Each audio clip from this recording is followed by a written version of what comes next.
Raw from Glasgow. Oh, pretty good one. Some lots of really fun things there. We're gonna talk a bunch. We're gonna talk all the stuff that happened on Raw. Talk a little bit of the Chris Bay stuff at the end from our friend Doug because he wants to touch on some things there because that's important to him.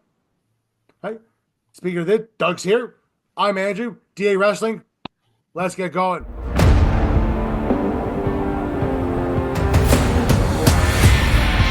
On today's show, we're talking the Punk promo.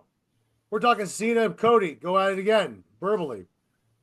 We're going to talk WWE's. Gets a little bit political. A little bit. Oh, are you going to? Yes, we are. Rhea Ripley Okay. gets a rematch with a bunch of other things stipulated into it. Usos reform for one night only, maybe. Braun Breaker and Penta is a good match. And we're also going to talk the IC title match that happened with Lyra Valkyria, as well as against Raquel Rodriguez. But first off, guys, if you are liking the content here, make sure you like, share, subscribe down below. I understand it's like a small click for you, but a really big click for us here at DA Wrestling. We appreciate it all for all the things you do. Thank you very much here from all of our hearts. We thank you. Anyway, Doug, did you get a chance to see Raw? I did. Well, I mean, I've seen what needs to be seen from Raw. Absolutely. This is Raw in a nutshell, folks. Yeah, but off the top, to the listeners, I guess this is basically Andrew's show at this point. Wow. I'm not going anywhere per se, but I've had some things going on, and Per se. Yeah, I've had some things going on. So I mean, for now, it's definitely Mondays, and I'll try to hit one of the later shows. Mm-hmm. But this is your show, bro. All right. Well, on that note here, let's talk CM Punk and his promo. Now, obviously, he talked about what happened on SmackDown between the brawl between them two, and then calling out and pointing each other at the moment because they all like to do all like to point at the WrestleMania sign, like so. Right. So now we're all getting it's been signed: CM Punk versus Seth Rollins versus Roman Reigns at WrestleMania, probably night one's main event. Very fair to say. No, because it's probably no. And actually, you want to know the perfect spot to put this? Right before Cody Cena in night 2.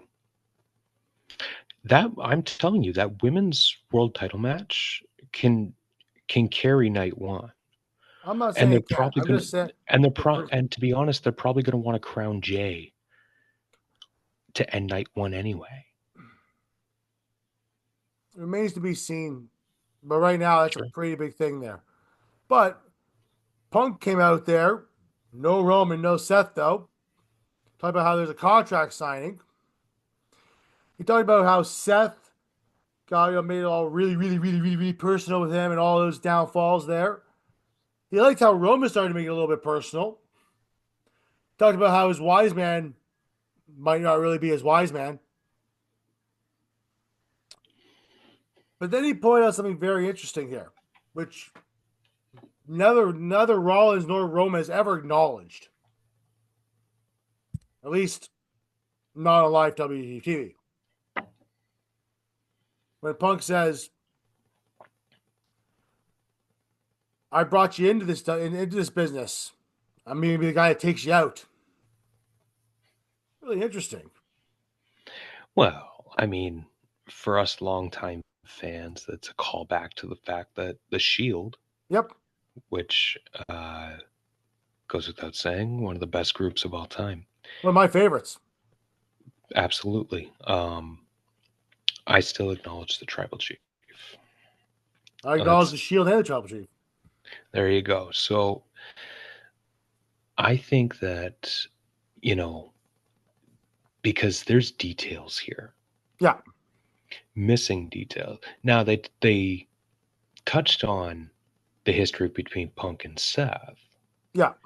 But they've put that kind of favor from Survivor Series on the back burner. A little bit. Now it looks like they've started almost revealing on Friday. Yeah, until Punk decided to bring it up on Friday. Which, by the way, what a great segment that was to close SmackDown. SmackDown as a whole has been a fucking dumpster fire lately. And Well, and to be honest with you, though, it's kind of hard to have an excellent show, awesome show every single week. You're gonna have stinkers for sometimes I don't. weeks on end. I'm easy to please though. That's fair. Like And some people are not. make it compelling. I'm personally speaking, I'm invested in two storylines right now. That's it. And that's the big two right now is Punk, Rollins, and Roman, and Cody and Cena. That's fair. Everything else, I mean, there's potential matchups that intrigue me, Yeah. but I think that the product in general since Royal Rumble Yep. has been Lackluster. subpar, and Well, it's no fault of any of the performers, of course. It's just like the vibe is just well, some people are probably gonna bring the guy who's in charge of writing now SmackDown, right? That's Road Dogg. Road Dog. Um, and again, it's not like they're writing bad stuff over there. No. It's We're also in that lull though between Elimination Chamber and WrestleMania, WrestleMania. And WrestleMania normally would be about 2 weeks from like now, whereas now it's still only about next 4 weeks. weekend. Yeah. It would be like next weekend, Yeah. but Whereas they've this week moved it back 2 weeks, it falls almost close to the end of the month.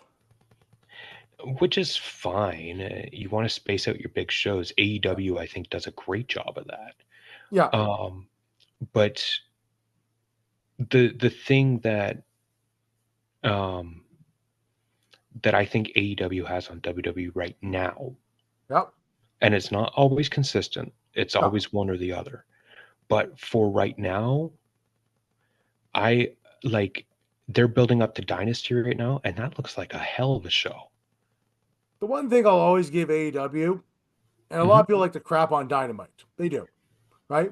Sure. The one thing about AEW is this: their weekly programming may not always be high up on the rating scale as far as like enjoyment goes.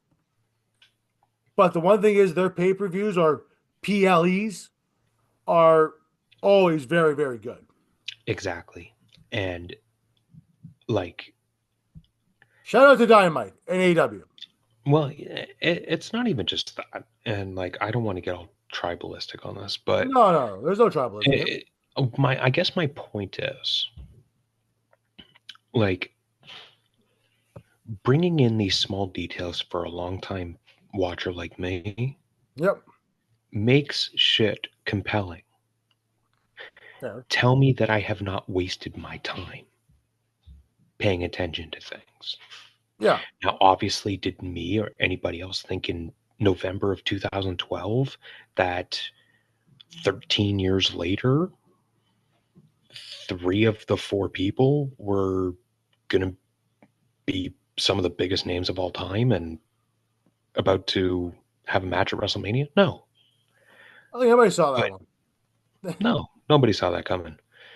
But that being said, you still have continuity that you can pull from. Yeah. And that's my point. Yeah. And again, back to the Punk favor Yeah. and to what he said on Raw today, Yeah. right? Mm. He told Paul on Friday, I'm not calling in that favor just yet. Yeah. Or something. He mentioned a lot of things there too. It's like you wouldn't have been at WrestleMania, you would have been at Royal Rumble if it wasn't for me saving your family's ass. Mm-hmm. Like the one thing about Punk has always been able to pull like the reins between reality and not reality very, very well. Right? Like Punk having this thing going on and that contract signing. I have a feeling we might see where the favor shows up here. We might see the favor show up here, or who knows? The favor is that Heyman's going to turn on Roman at WrestleMania. And you're going to have a heel Punk versus a face Roman throughout the spring. Looking forward to that. If that's true, then I'm looking forward to it. Or you get the one-on-one match at SummerSlam. Because heel Punk is very, very good. Yeah. Heel Punk's very, very good. Well, and yeah, go ahead. Moving on towards Let's move on. You mentioned Cena and Cody Rhodes. Now I'm going to say this out there. Well, some people might agree, some people might not agree. If you don't agree with this, please comment down below. But is it easy to say here that maybe John Cena is maybe cutting some of the best promos he's ever cut as a heel right now, especially given the last two, tonight's and last week's? So with a small sample size of 2, yeah, I won't say it's like the best work of his career. I'm not saying, but like, listen, they're damn good promos, and I was just talking about compelling television. Yeah. Right. Yeah. And again, somebody that's been watching for 20 something years. Yeah. So that being said, like, I'm one of those people that remember original run heel John Cena. Well, so do I. And I literally watched faithfully throughout from 2005 to 2015 when he was just winning everything. Yeah, that's kind of where I got annoyed. Right. And then I watched after that as he kind of faded off, started doing movies. Yep. Right? Yep. And, you know, now he's on his last hurrah and he's desperate. Yep. And it's now like we've all kind of wondered, what if John Cena just dropped the act, right? Yeah. Because he's always so composed. He's always like, you never see him shaken at all. Yeah, like some of the things he said tonight were interesting. We all lead sad lives. Yeah, of course we do. But what he said tonight was interesting too. He's going to make people forget that Ric Flair was ever a 16-time world champion. He's going to retire with the title, and whoever wins the top of that will always just be a fake champion. Like that was obviously. I saw someone put this as Cena low key doing a Summer of Punk on his retirement tour. Yeah. I forget where I seen that, but like it's so awesome to watch. Yeah. Now, mind you, face to face, I mean, Cody is on fire right now. Yeah, Cody is. And I've said it before. Yeah. I think he's more over than even Austin was because more people are watching now than ever because of the accessibility of things. Yeah. Right? Cody is the number one star in that company right now by NAR. We thought maybe when Reigns came back it would be Roman, and he did for a little bit, but they really made Cody. I would still say Roman is a distant second to Cody right now. It's hard to say that because a lot of people go nuts when Roman shows up. No, and it's not that Logan or Roman has dropped anything. Yeah. It's the fact that Cody's consistent. He's there every week. Yeah, he is. Roman's not. No. His Roman's aura, if you will, is the fact that we don't get him all the time anymore. Yeah. Right? And we never know when, chemo's kicking his ass or something. Very true. Right? Yeah. So whenever we see him, yeah, it's great. It's awesome. And a year ago, absolutely biggest star in the company. Oh, yeah. But when Roman came back at SummerSlam, it was massive. Yeah, what they've done with Cody Rhodes, honestly, I can't think of anyone hotter at any point, period. Although I do not think that part of me thinks that Cody's going to lose at Mania. Oh, he's 100% losing at WrestleMania. Yeah. I think Cena's going to hold that title. Especially him standing tall the last 2 weeks. Yeah. The mic drop and then just kind of putting the title in front of him and Cena walking away. Makes you wonder if we're going to get Randy earlier than expected. No, because they're doing a good job over on SmackDown of Randy and Kevin. Yeah. They're doing a bang-up job over there. Yeah. I love how Kevin tried to gaslight him into going for the tag titles. Yeah. It's like just something a little more funny. We don't usually get political on this show, but we're going to get a little political right now. Because WWE got political. Why? I mean, So we had a match today with Dragon Lee, which was really supposed to face Chad Gable. Chad Gable gave a doctor's note because apparently he has the flu. They said, why don't you arrest that new guy, Le Grand Americano, I think it's called. His name was. Right? So they decided, sure, no problem. Dragon Lee comes out. Le Grand Americano comes out. It looks obviously like it's Chad Gable, folks. Let's be honest. We're not playing stupid here. Right? But comes out and says, he said where he's from was the Gulf of America.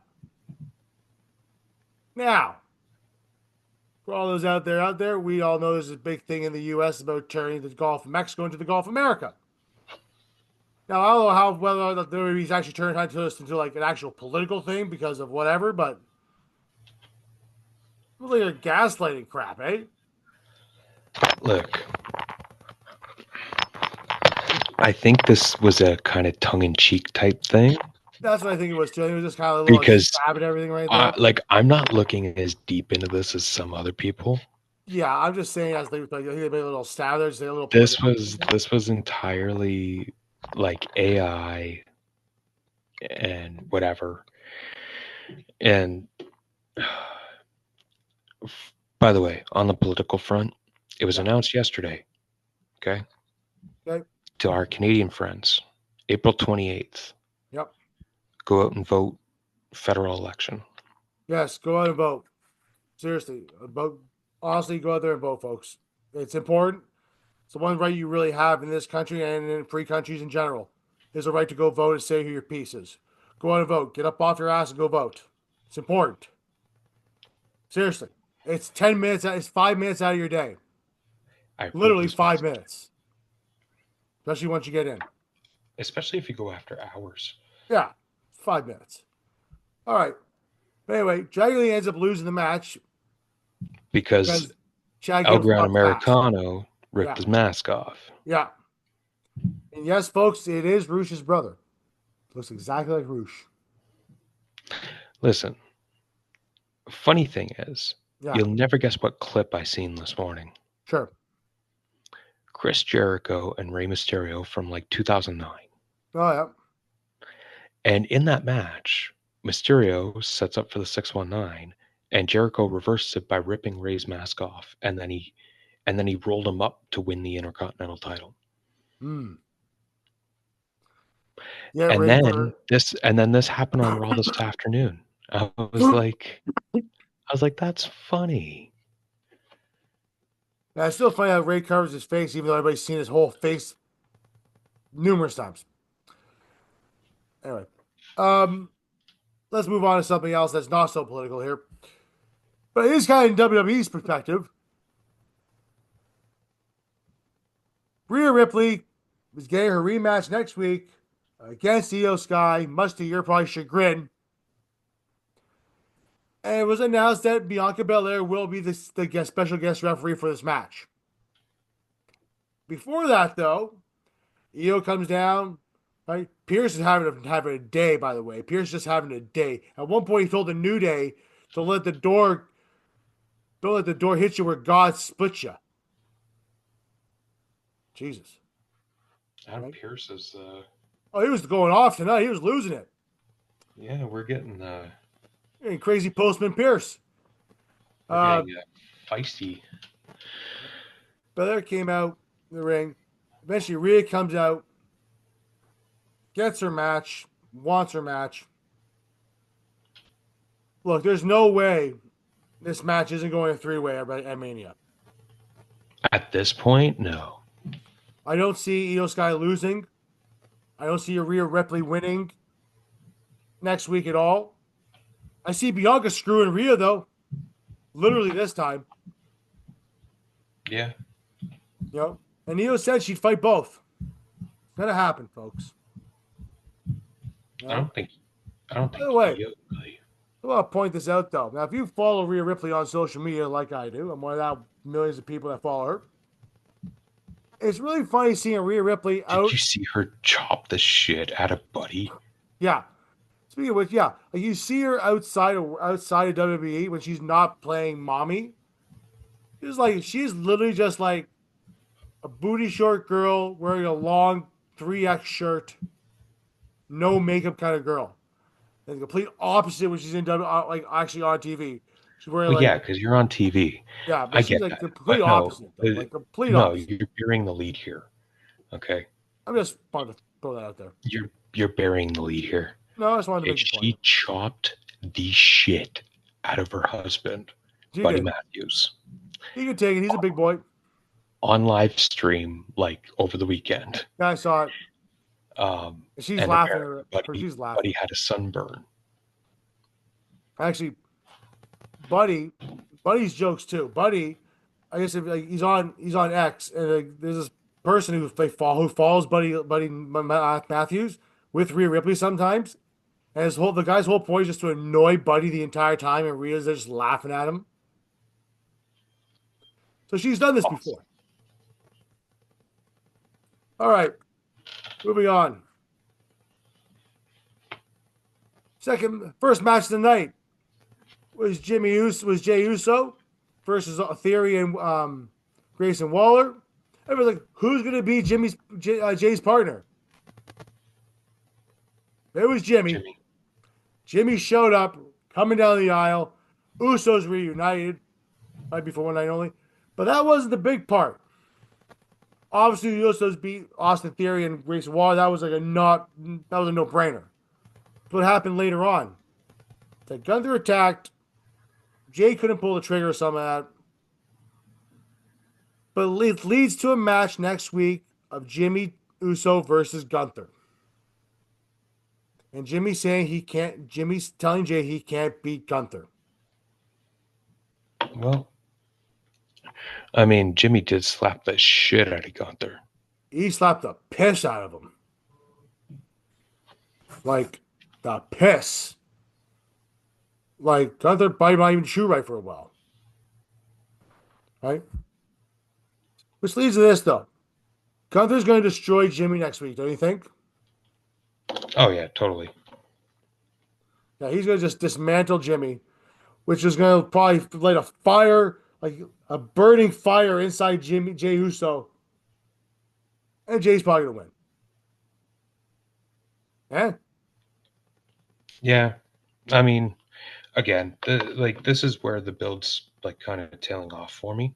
Yeah, I mean, it's been going on now for like 2 months since the Rumble. You know, so I mean, the build's been going on for a while now. Like everyone knows this match is going to happen. Right? There's a lot of people out there saying that Gunther should beat Jay Uso. A lot of people still aren't very happy that Jay Uso won the Rumble. Yeah, listen, people are gonna bitch. I've come to realize that. Oh, they're gonna complain a lot.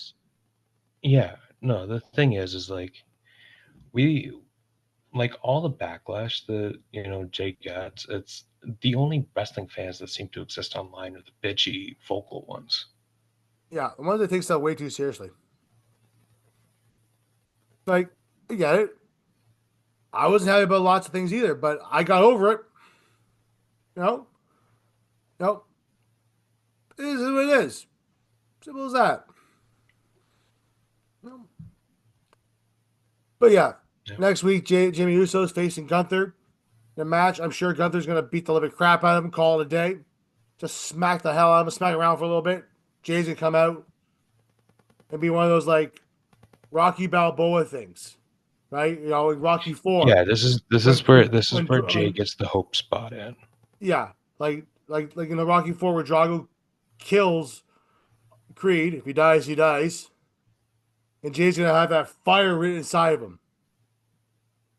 So it's gonna be good. Moving on though to Braun Breaker and Penta. This is a really good match. Until Finn Balor and Dominic Mysterio and Carlito got in the way.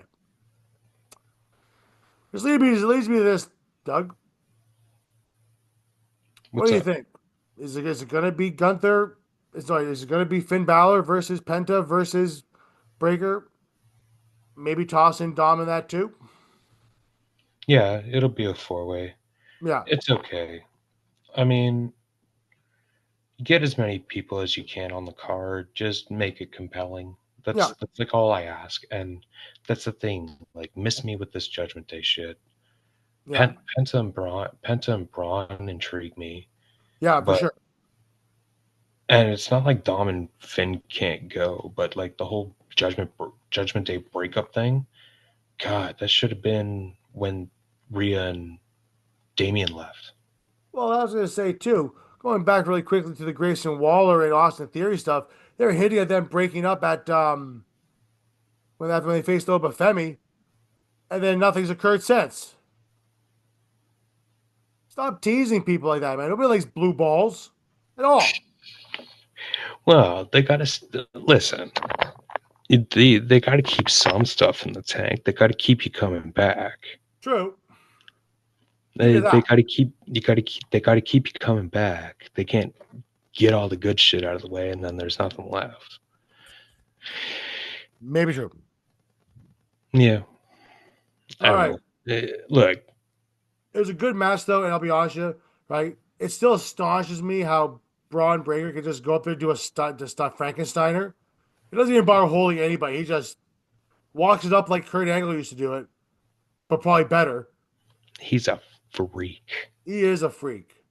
It astounds me that somebody only Like, had him at fullback when he played football. I would have put that guy at linebacker, defensive end. yeah, that's why Destroyed his everybody. NFL career. That's why his NFL career phased out. Yeah, he's a fullback. Yeah, Fullback. Put that guy in at this D. league, You put that guy at D end, right? Especially if you put him on, let's say, like Pittsburgh. what with Watt on the other side? Yeah, disgusting. Yeah, don't scare me like that. That'd be disgusting. As an NFL guy, I'm telling you, if they would have switched him over, or I don't know how that happened, but if they would have said, "You want to go to defensive end?" He said, if he would have said yes, I guarantee that guy would have a first round pick, 100%. Yeah, possibly. But anyways, we could sit here and gush for days at what an athlete Absolutely. Braun Breaker is, right? Yeah. And that's what makes a match with Penta so intriguing Yeah. because Penta is crazy as fuck. Well, did you see what Penny did today? He literally did a hurricanrana from the outside of the ring to back inside of the ring. That's wild. I Like, must have missed that part. like Breaker was in the corner, Penny was on the outside. He literally jumped on it, caught his legs, and then flipped him on there. Like, the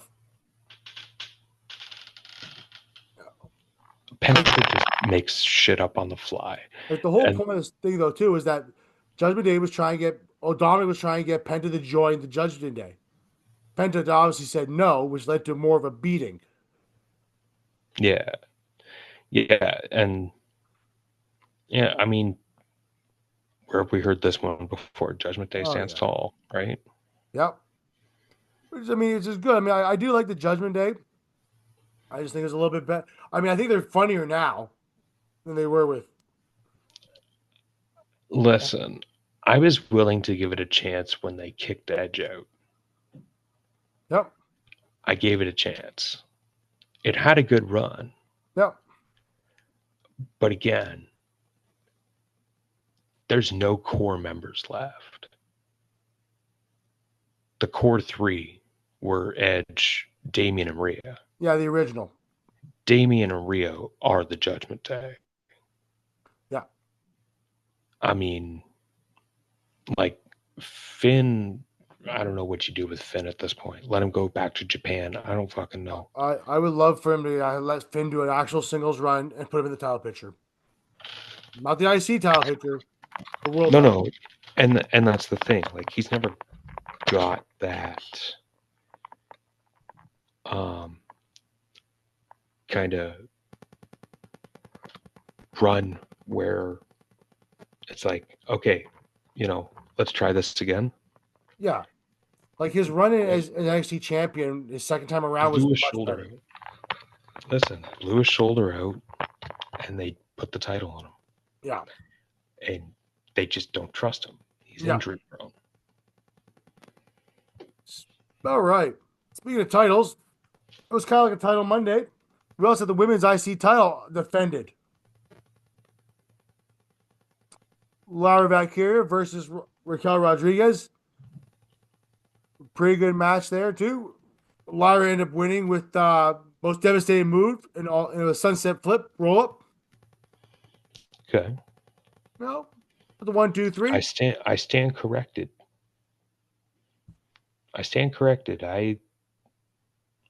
I thought Raquel was definitely walking out with this. I said as such last week. Yep. Right? Yep. And I'm glad that they're kind of stretching this out. Yeah. Well, I think they want to get them all onto the card for WrestleMania. I think they're going to have an IC title match somewhere in there. Yeah. You'll get a women's US title match at some point, too. Bailey got involved tonight. Right? Don't know where this is going to go with Bailey at all. I don't really know if it's going to involve her with the IC title or anything. Things I have no idea. But Bailey did get involved to help out Lyra back here because apparently they called Lyra back here her. I thought she was feuding with fucking Roxanne Perez. That seems to be on the back burner right now. The fuck? I don't know.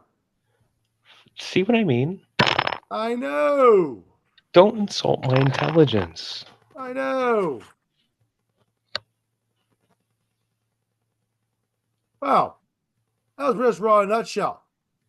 We're talking a little bit about Chris Bay. If you guys don't know who Chris Bay is, Doug's going to fill you in right now on it too.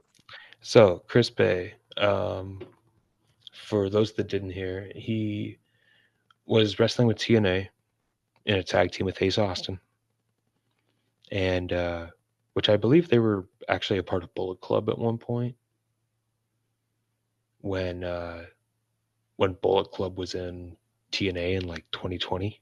Yep. And so they were wrestling the Hardys just after Bound for Glory in October. And something went horrifically wrong on a neck breaker. And Chris Bay broke his neck.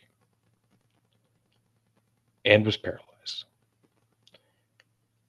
He's now walking. He's now like, they just did a benefit show for him in Vegas on last night. Yeah.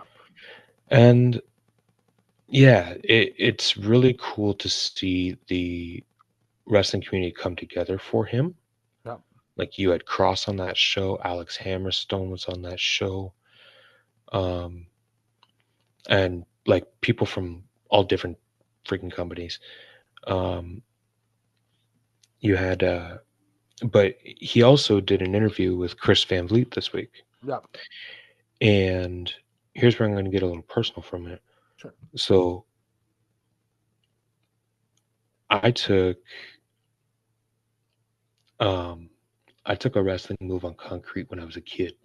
Mm-hmm. And I broke my neck. I got lucky. I'm walking. I'm relatively okay. For the most part. Yeah, I'm relatively okay. But I was too young to remember what happened then. Yeah. To listen to Chris Bay describe in detail, pretty much minute by minute, like what he's feeling, how are things feeling, what is he thinking. It was really fascinating to listen to. And I am just glad that he's okay. Yeah. I mean, maybe he wrestles again, maybe he doesn't. I don't know. How do you come back from full paralysis to wrestling? I have no idea. Yeah. I'm not a doctor. But the only thing I really caught wind of from that benefit show last night was Chris Bay getting in the ring. Yeah. He actually walked out and came into the ring. And the other one was the match between Cross and Hammerstone. Yeah. Which had one of the nastiest looking bumps I've ever seen taken by Cross. Yeah. Hammerstone went to put him up for like a pendulum. Yep. And Cross couldn't get his feet out in time. So he basically folded in half on his legs. Yeah. It was painful looking. But all in the good name of Chris Bay. And he, we heard Punk shut him out when it happened. Yeah. Yep. Punk shot him out, and he mentioned how on the Van Fleet show that how much it meant to him. Yeah. I mean, I hope that one day he can get back to doing what he loves to do. He's still young. Yep. I think he's still in his 20s. It depends on how severe it is. Obviously, we've seen next stuff before the past there, where we have a laundry list of people. Obviously, one of the most He's not recent is Big E, though, too, and well, that's questionable at best at this point. right. And so Big E is dealing with the same thing that happened to Jesse Sorensen. Yeah. In TNA, God, 15 years ago. Yeah. And it was actually Joaquin Wilde who did it. Yeah. He was the one that was DJZ, right? Yeah. He's Joaquin Wilde? Yeah. Okay. I mixed them up. But I guess all this to say is, like, as much as this stuff is like our entertainment and stuff like that, I mean, fuck, I can't do even a quarter of what these guys can do. Yeah. I mean, even you're pretty well fit. You could probably do a lot more than me, but I probably could, but I know I definitely would not be attempting a moonsault. yeah, exactly. Backflips scare the hell out of me. Yeah. But yeah, like, I mean, they're all human just like us. Yep. And when reality blurs the lines with the fiction of pro wrestling, I mean, I'm glad that we can, I guess, in that case, remove the character from the person and look at the person. Yeah. We can't always do that, but situation dependent, I suppose. Yeah. In some cases, it has to be. But at the end of the day, they're entertainers, they're actors, they're athletes, they're NFL stars on TV every day, every Monday night, if you want to call it that, or whatever you want to call it. You know what I mean? Like, they are regular people too, just like me and you. They go through the exact same crap, and sometimes it's hard to remember that. So yeah, I mean, it's just shit happens. Be kind to one another. Absolutely. That's my parting words for the week. And yourself. Andrew, take us out of here. All right, guys, that's the end of the show for today. We thank you very much for watching and paying attention and listening and all that stuff there.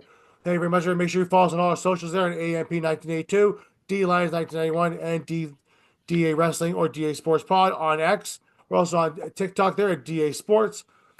Make sure also you like, share, subscribe down below here on YouTube, Spotify, as well as Podbean. We thank you much for all your support. We thank you. Enjoy the rest of your night, guys. Thank you very much. Have a good day. This is DA Wrestling out.